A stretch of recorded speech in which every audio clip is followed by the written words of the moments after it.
here we are with real apolitical news. J. Patrick Morgan, the wise man say dude. And what can we say? All is not fair in love and war.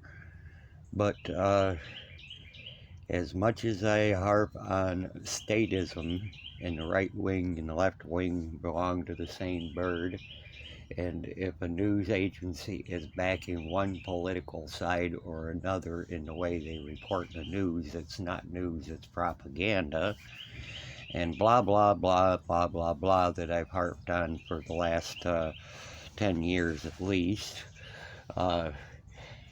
It's the fact that the conservative side still has a voice is how we won a PR battle concerning the Canadian Ottawa trucker protest.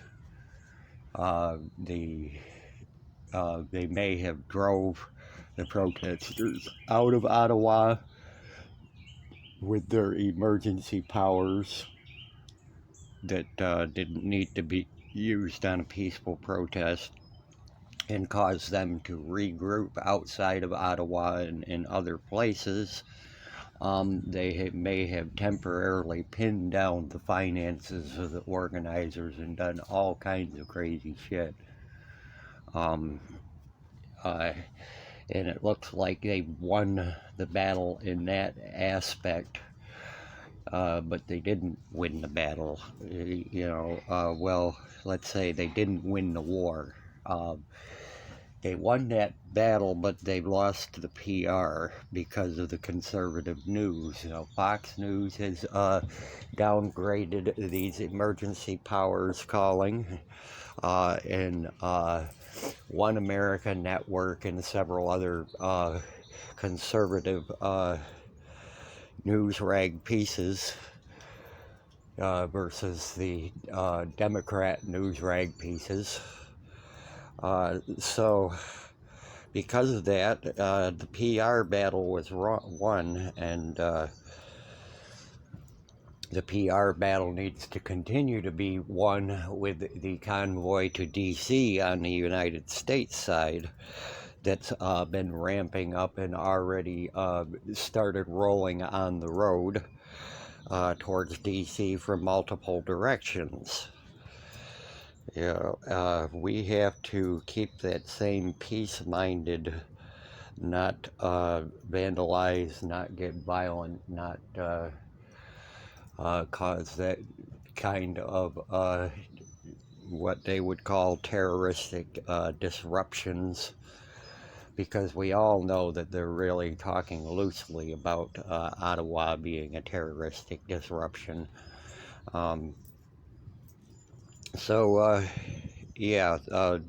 Temperal Rick, what would you be saying on this? Are you on board with my thinking here?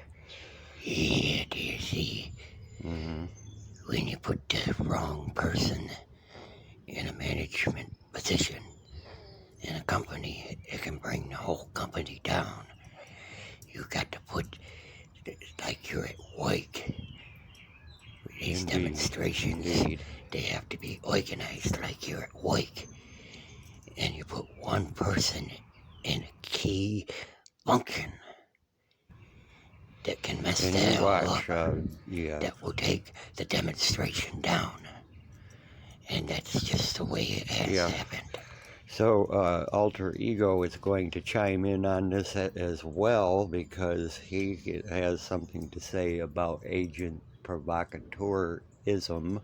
So, dude, Temperal Rick has a point or something. It's pretty rad that we can be on all the same page.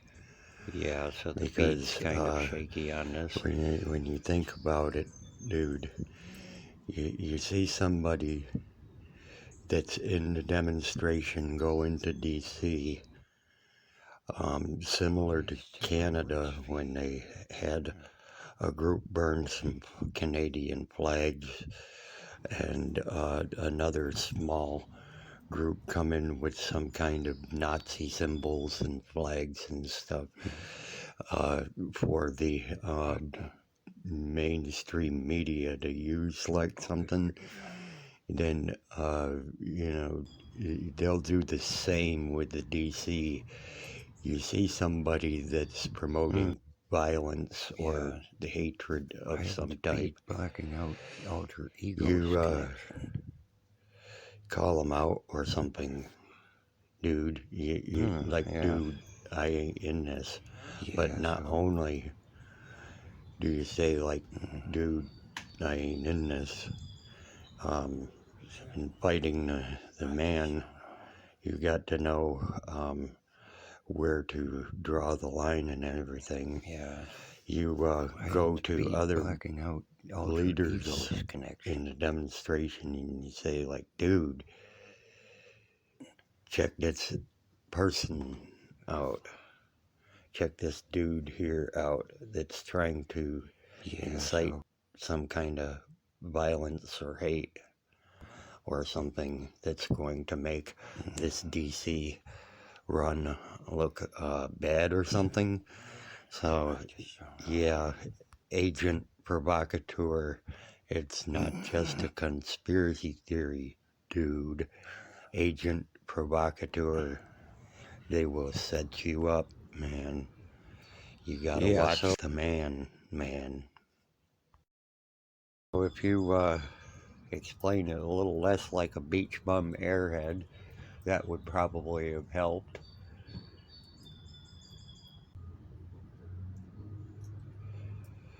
Alright, yeah, we have to be watching, we, meaning Convoy to DC,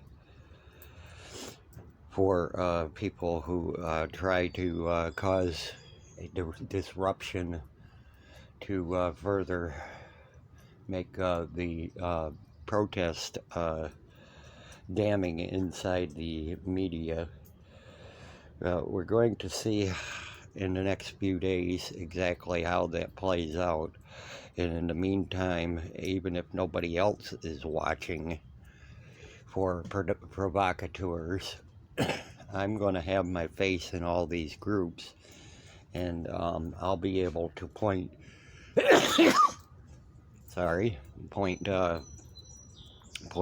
the provocateurism myself, and call them out directly to group admins and publicly. And so this is J. Patrick Morgan with Real Apolitical News, and I'm killing it here.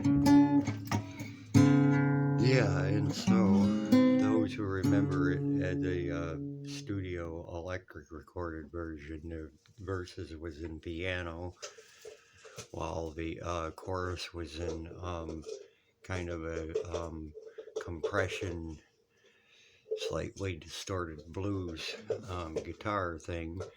And in this case, each and every part is going to be acoustic guitar for Angry Thunderstorm, and we don't have Static Woman here to do the rain down part, so I'm gonna do the rain down part, and that's how that will work, I suppose.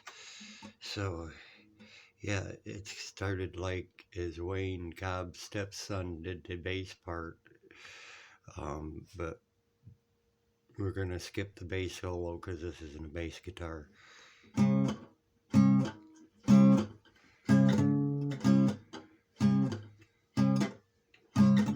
Rain down, rain down.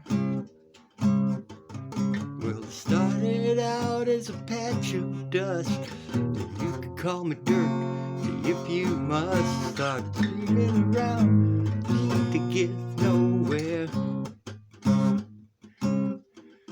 and I mixed with some humidity and a whole lot of acidity.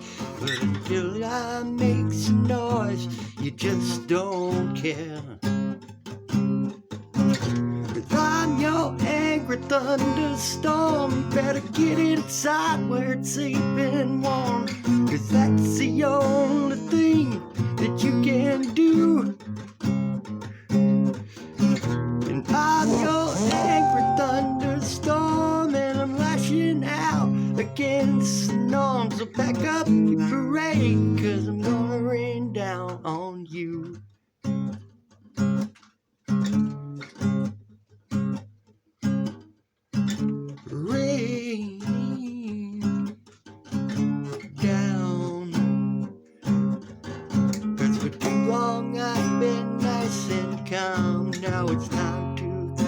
like an atom bomb. If that's what it takes to be taken seriously, let go those warnings if you please. I'll be reaching branches off your trees and knocking in the head and drop you to your knees. 'Cause I'm your angry thunderstorm. Better get inside where it's safe and warm. 'Cause that's the only thing that you can do. 'Cause I'm your angry thunderstorm, and I'm lashing out against the norm. So pack up your parade, 'cause I'm gonna rain down on you.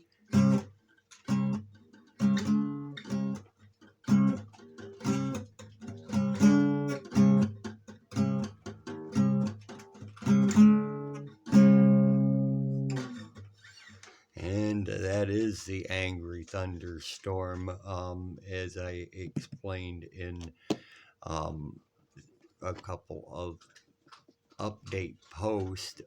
This was, we're going to separate some stuff. This was going to be a 2-song thing, and then now it's a 1-song thing. And the other song is going to be put with a couple other songs tomorrow for Wise Man Say Saturday. So that's how we're working that. And we'll be moving on into the end of day's discussion. And boom, you have it, killing it. And J. Patrick Morgan, end of day's discussion. I'm going to go through a history of my timeline in terms of some early social media experiments. I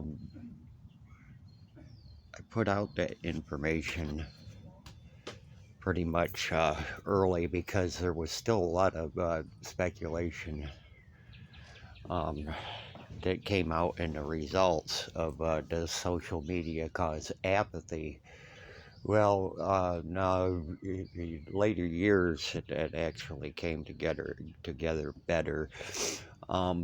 It causes, I corrected that between 2013 and 2015, where it causes self-centeredness, and because your focus is so much on yourself, the side effect is apathy.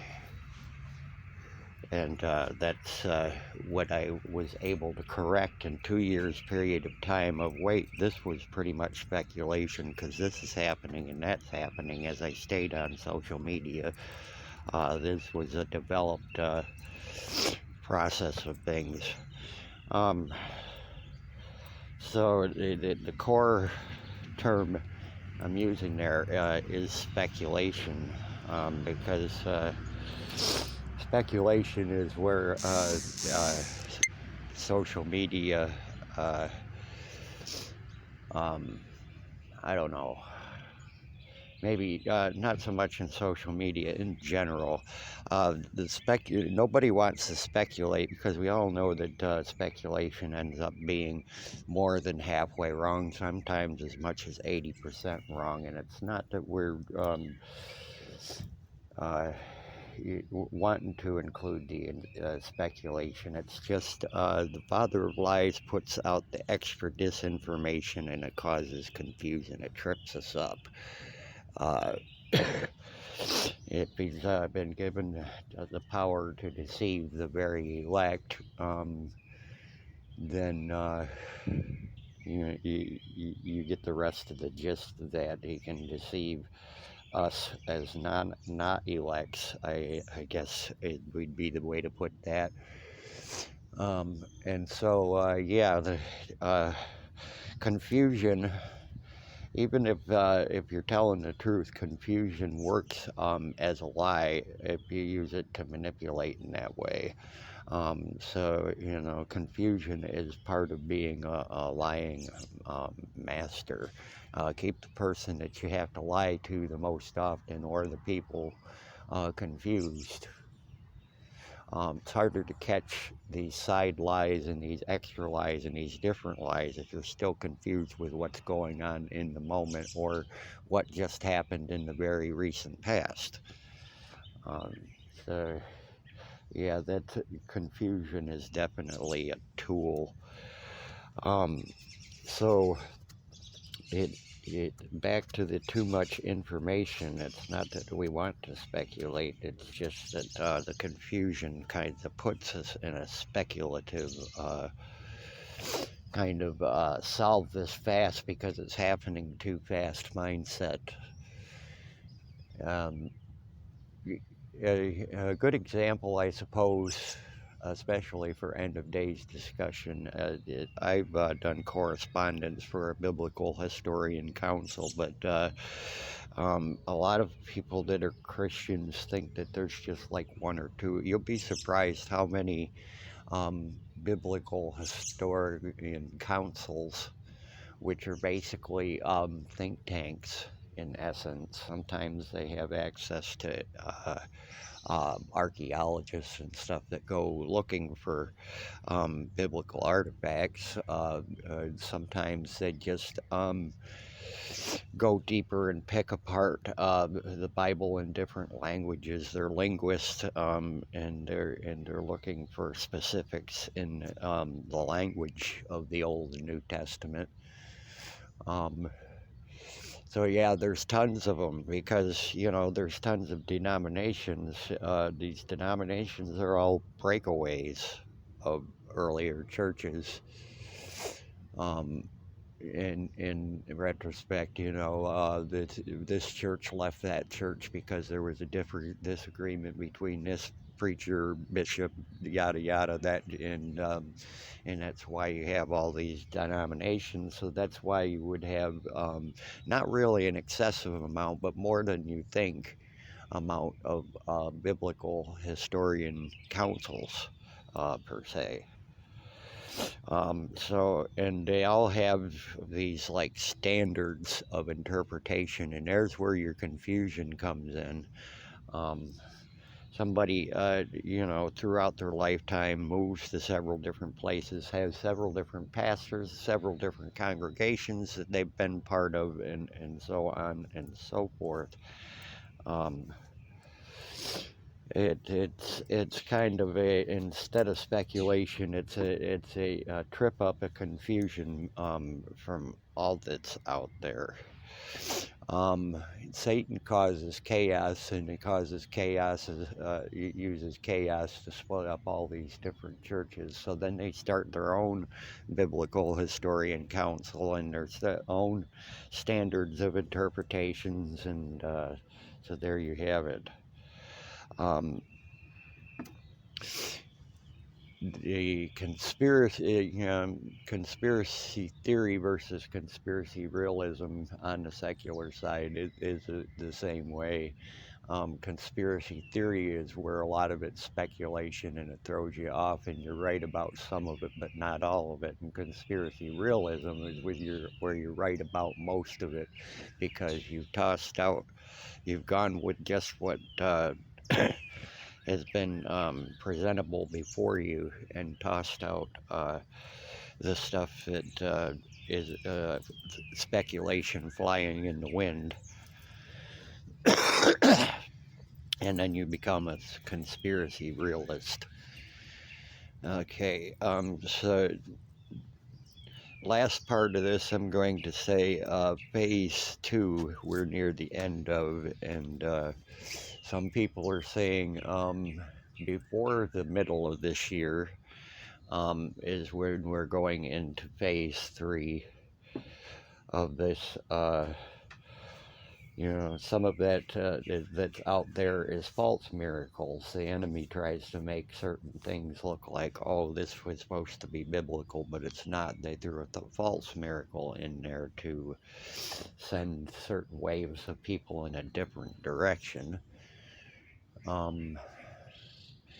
So yeah, that's why there's a little bit of a trip up in whether we're end of phase 2.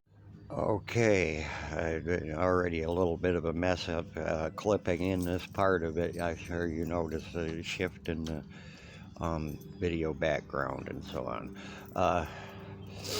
Okay, so yeah, there's uh, phase 3 could be anywhere from sometime before June of this year all the way up to June of 2023, based on what even the best minds going, the big think tanks are, because think tanks are still human too. Not, but we're really being watchful this year concerning it. Okay, phase 2 is still just the mass confusion part. Phase 3, less people are going to be confused, but it's gone on so long that we have limited options about what we're going to do about this problem that we didn't wake up to before, despite J. Patrick Morgan and Truth Train and LearnTheRisk.org and various places beating somebody over the head with the truth, and they still didn't get it till this point. So now they're seeing, and they're like, well, now what do we do? Because phase 3, you're going to see more of the actual death instead of the slipped around new statistics of deaths and hospitalizations and different things. You're going to see actually what we should have seen a lot in terms of if this was really the pandemic that the news is making it out to be. We haven't seen any dead bodies piled up in the streets and backed up everywhere that we should be seeing based on their narrative. So to conclude and end of day's discussion, we're just going to still be watchful. There'll be more violence and more death in terms of both the violence and in terms of extra waves of pestilence, and not all of them are going to be corona purported pestilence. So pay attention to that. Take note of what they're going to be saying by the middle of March, probably, according to my speculation based on a few things I've heard. By about the middle of March, wait till what they're saying then. But yeah, be watchful, because we don't know, we're humans, and so we'll get little clues if we're watchful. If we're being distracted and not paying attention, we're not going to get those clues. And this is J. Patrick Morgan with End of Days Discussion, and we're killing it here. Gonna start a fire.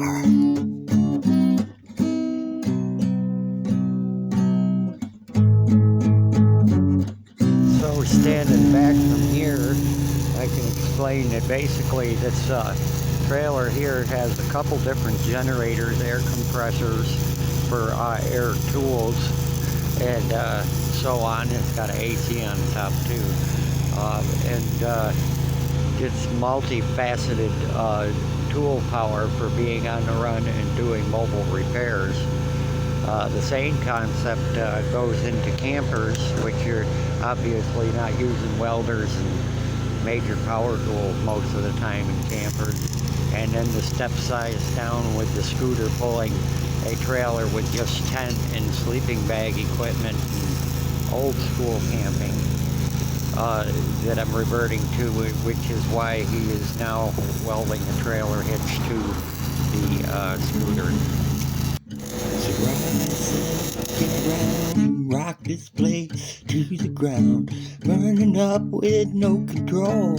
Watch the night go up in smoke. Rock on and drive me crazier. No serenade, no pyrogate, it's a pyromania.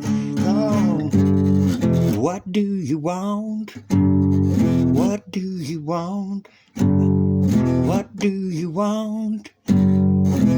do you want? I wanna rock and roll.